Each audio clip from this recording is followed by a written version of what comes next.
नमस्कार साथियों, स्वागत है आप सभी का। जैसा मैंने आप सभी से प्रॉमिस किया था कि जो भी हलचल चल रही हैं उन्हें कवर करने के लिए और कश्मीर के लोकल लोगों से जानने के लिए कि अल्टीमेटली कश्मीर क्या फील कर रहा है, पर्यटन में किस प्रकार का फर्क पड़ा है, लोग किस तरह से टूरिस्ट के साथ हुई इस घटना को ले रहे हैं, जानने के लिए मैं आ चुका हूं श्रीनगर एयरपोर्ट।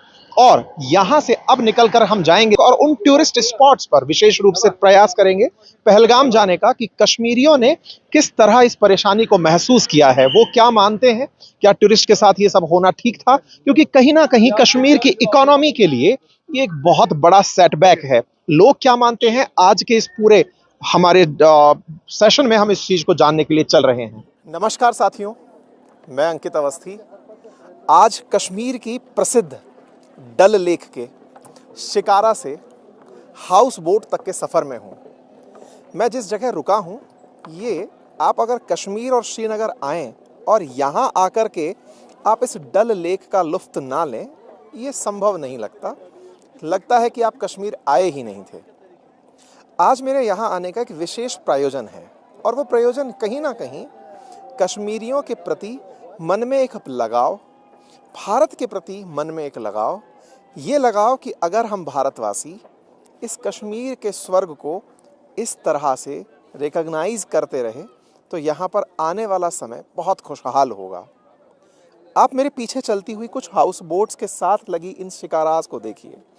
अब ये जो शिकारा बोट चल रही हैं जिनमें बैठा हुआ ये टूरिस्ट आपको दिख रहा है, एक समय पर ये टूरिस्ट से भरी हुई नाव बहुत ज़्यादा हुआ करती थी। आज भी आपको इन नावों को देखकर यह एहसास हो रहा होगा कि लंबे समय से यहाँ पर ऐसा होता है, क्योंकि इतने सारे हाउस बोट्स अगर आपके सामने खड़े हैं तो निश्चित ही कोई ना कोई रुकता होगा।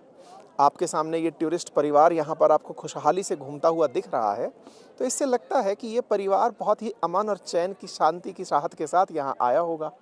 ये पहाड़ियाँ जो आपको पूरी तरह से डल लेक को घेरे हुए दिख रही हैं, ये हिमालय की वो पहाड़ियाँ हैं जिनके बीच में डल लेक बनी है। मैं बार बार डल लेक कर क्यों रहा हूँ? इसके पीछे खास कोई प्रयोजन है या फिर जम्मू कश्मीर सरकार के द्वारा मुझे इन्फ्लुएंसर के लिए कोई पैसा वैसा दिया गया है? जवाब नकारात्मक है। मैं अपने पैसे खर्च करके यहाँ पहुँचा हूँ क्योंकि मेरे मन में एक सवाल था और वो सवाल ये था कि जिस तरह की घटना कश्मीर में घटी, उस घटना के होने के बाद कश्मीर के जीवन पर क्या फ़र्क पड़ा। मैं जिस हाउस बोट में रुका हूँ, एक बार के लिए आपको ये दिखाना चाहूँगा। शायद कैमरे में ये कवर ना हो पाए क्योंकि उस तरफ से सूरज की रोशनी आ रही है। इस हाउस बोट की कीमत नॉर्मल डेज़ में जितनी थी, आज मुझे उसकी लगभग आधी कीमत पर यह होटल मिल गई है। मैं लोकल टूरिस्ट गाइड से यहाँ मिला, मैं होटल ओनर्स से यहाँ मिला। उन सबका यही कहना था कि हम लोगों की महीने भर की बुकिंग्स रातों रात कैंसिल हो गई हैं। एक घटना जिसने ना जाने कितने सारे लोगों के भविष्य के सपनों पर एक मिनट में पानी फेर दिया। कश्मीर जब मैं आया था, मन में बहुत सारे सवाल लेकर आया था। आप में से भी बहुत सारे लोगों ने बहुत सारे सवाल मुझे कमेंट बॉक्स में भेजे थे कि आप पूछना कि कश्मीरी क्या सोचते हैं हमारे लिए, आप पूछना कश्मीरी पाकिस्तानियों के लिए क्या सोचते हैं। लेकिन मुझे यहाँ आकर एक बात समझ में आई कि अगर किसी का पेट खाली है, अगर वो भूख से परेशान है, अगर वो बेरोजगारी से परेशान है, तो संभवतया वो देश की उन्नति जैसे विकासशील या समृद्ध वाक्य के बारे में गहराई से सोच ही ना पाए। लेकिन हाँ, अगर उसका पेट भरा है, वो पूरी तरह से अपने काम में इतना व्यस्त है कि उसके काम के चलते उसकी व्यस्तताएं इतनी अधिक हैं कि वो किसी भी तरीके के गलत कार्य में लिप्त नहीं होगा। तो साथियों, यहाँ पर भी वही हुआ। कश्मीर में जिस तरह के हालात आज बने हैं, उन हालातों को देखकर मैं यही कह सकता हूँ कि आतंक ने यहाँ की सबसे बड़ी रीढ़ की हड्डी यानी कि पर्यटन पर सीधा वार किया है। और कहीं ना कहीं आप और हमने 2019 से जब से 370 हटी, तब से लगातार भारतीय मीडिया में एक ही तो सुर्खी चलते देखी थी कि 370 के बाद स्टोन पेल्टिंग बंद हो गई है, यहाँ पर अब कोई भी प्रदर्शन नहीं होते, यहाँ से किसी भी तरह का कोई प्रदर्शन इस तरह का नहीं होता जो वर्ल्ड मीडिया के अंदर कवर किया जाए, यहाँ पर कोई ऐसी घटना अब घटित नहीं हो रही है जिसको पाकिस्तान किसी फ्रंट पर जाकर बताए। ऐसा क्यों हुआ था? क्योंकि भारत के बहुत सारे पर्यटक कश्मीर घूमने बहुत तेजी से आए थे, लेकिन एक घटना ने पर्यटकों की संख्या में जितनी बड़ी गिरावट यहाँ लाई है, उससे मुझे लगता है कि उनको अगर ये बात पहले ही पता होती कि एक आतंकी हमला और 370 हटाने में की गई सारी मेहनत कुछ ही मिनटों में बर्बाद हो जाएगी, तो फिर वो इस काम को संभवतः बहुत पहले ही कर चुके होते। और इसको दूसरे लहजे में कहूँ कि अगर एक आतंकी घटना और इस तरह से आने वाले समय में मैसेज चला जाए कि पूरी तरह हम लोग यहाँ से चले जाएंगे, एक घटना होगी और हम छोड़कर चले जाएंगे, तो यार कहीं ना कहीं हमारे कमज़ोर होने की भी सुर्खियाँ लोगों के बीच में गूंजने लगेंगी। कमज़ोर होने से मेरा तात्पर्य आर्थिक ताकत से नहीं है, मानसिक ताकत से है।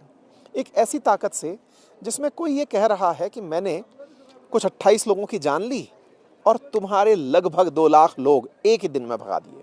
आप में से कुछ लोग कह सकते हैं कि सर जिनकी जान की कीमत लगी होगी वो तो वो क्यों रुकेंगे वहाँ पर, उनको ही कल को निशाना बना लिया जाए।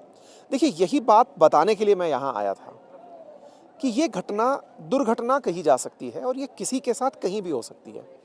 मेरे साथ भी हो सकती है, मैं जहाँ राजस्थान में रहता हूँ वहाँ भी हो सकती है, मैं मेरी कार से चल रहा हूँ, मैं मेरे घर में रह रहा हूँ, कुछ भी ऐसी घटना जो आपने कभी नहीं विचार की घटित हो सकती है। ऐसी ही घटना यहाँ भी हुई और ऐसी घटना पे मैं केवल एक ही लाइन कहूँगा कि आप दृढ़ता से रहिए। और इस दृढ़ता को ही शो करने के लिए मैं अपने व्यस्त शेड्यूल में, आप सब जानते हैं कि स्टूडियोज़ में हमारे पास बहुत दिन भर इतने सारी क्लासेस, इतने सारे सेशंस रहते हैं, लेकिन उस व्यस्त शेड्यूल में केवल ये बताने के लिए मैं आया कि यार हमारे देश की इतनी सारी आर्मी यहाँ है, इतनी सारी सिक्योरिटी फोर्सेस यहाँ हैं, और आप देखिए ना, लोग यहाँ हैं, यहाँ लोग व्यापार कर रहे हैं, लोग आ रहे हैं। तो ऐसे में मेरा तो केवल आपसे यही कहना होगा कि मैंने आकर ये चेक कर लिया है कि कश्मीर आना आपके लिए सुरक्षित है और निश्चित ही सुरक्षा में हुई चूक पर सरकारों से आंसर पूछे जाएंगे। उम्मीद की जाती है कि आने वाले समय में ऐसी दुर्घटनाओं की पुनरावृत्ति ना हो। निश्चित ही आने वाला टूरिज्म और ज़्यादा सुरक्षित होगा। सरकारें निश्चित ही उस कमी को पकड़ेंगी उस चूक को पकड़ेंगी जिस वजह से ये दुर्घटना हुई। और बस इसी के साथ अभी के लिए इतना ही। कल हमारा प्रयास है कि हम पहलगाम जाएंगे, उस जगह जाएंगे जहां पर ये आतंकी घटना हुई थी। आपको उस जगह की भी वस्तुस्थिति बताएंगे, समझाएंगे कि क्या घटित हुआ था।